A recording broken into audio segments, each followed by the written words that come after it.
అయినప్పటికీ ఇలాంటి ఒక విపత్కరమైనటువంటి సమయంలో మన చీఫ్ మినిస్టర్ గారు ఒక యువకుల్లాగా, యువకుల కంటే ఇంకా ఉత్సాహంగా చాలా చక్కగా ఈ సమయాన్ని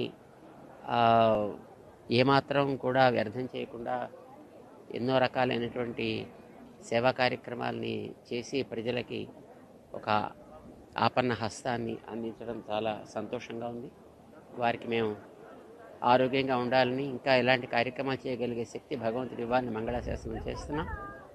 గతంలో విశాఖపట్నంలో హుడ్హుడ్ వచ్చినప్పుడు ఎంత శీఘ్ర గతిలో దాన్ని మళ్ళీ పునరుద్ధరణ చేశారు. ఈసారి ఈ విజయవాడ పరిసర ప్రాంతాలని కూడా అంత శీఘ్రగతిలోనూ పునః వాటి యొక్క స్థితికి తీసుకురాగలగడంతో పాటు ఈ 3-4 రోజుల్లో మన సీఎం గారు చేసేటటువంటి ఈ బాధిత పీడిత వ్యక్తుల యొక్క సౌకర్యాలు అయితేనేమి, జాగ్రత్తలు తీసుకునే విషయంలో అయితే వారు చూపించేటటువంటి చొరవ, అర్ధరాత్రులు కూడా వారు తిరిగేటటువంటి ఆ ఓపిక చాలా ఆశ్చర్యాన్ని కలిగిస్తుంది. భగవంతుడు వారికి ఆ శక్తిని మరింతగా ఇచ్చి చక్కగా వారి చేత ఈ కార్యక్రమం బాగా చేయాలి అని మేము ఆశిస్తాం. జై శ్రీమన్నారాయణ.